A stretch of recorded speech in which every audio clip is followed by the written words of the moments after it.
বন্ধু তোলবার দেওয়া দিবি ফালাইয়া বেশি মেখারি করলো ভাই দুইজনের পাল্লা চলতেছে কিন্তু এদিকে ছোট ভাই আছে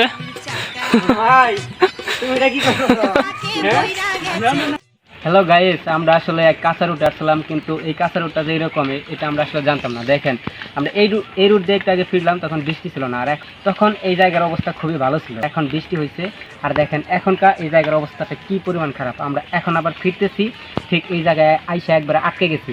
এই জায়গার অবস্থাটা পুরো বন্যা পরিস্থিতি।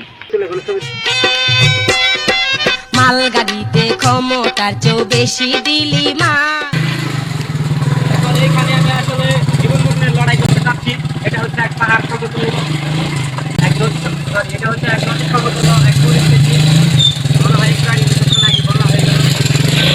এই তো আমি পেরেছি, আমি এখন দেখেন সাধারণ মানুষ বাঁচবো কিভাবে, কোনোভাবে এই এই নদী প্রতিকূল পরিস্থিতিটাকে পাড়ি দেওয়া যাবে না। এখন আমাদের সামনে আরেকটি মারাত্মক পরিস্থিতিকে পাড়ি দিতে হবে। হ্যাঁ এটা সইরা এখন তো যা ভাইয়া এই ফুলের উপরে এক পাও দিবি, সবাই স্টার দিবি, শুনতে ধাক্কা দিব সে। এখানে আসতেছি, এখন এখানে আমাদেরকে পাড়ি দিতে হবে। এইদিক আগে না খারাপ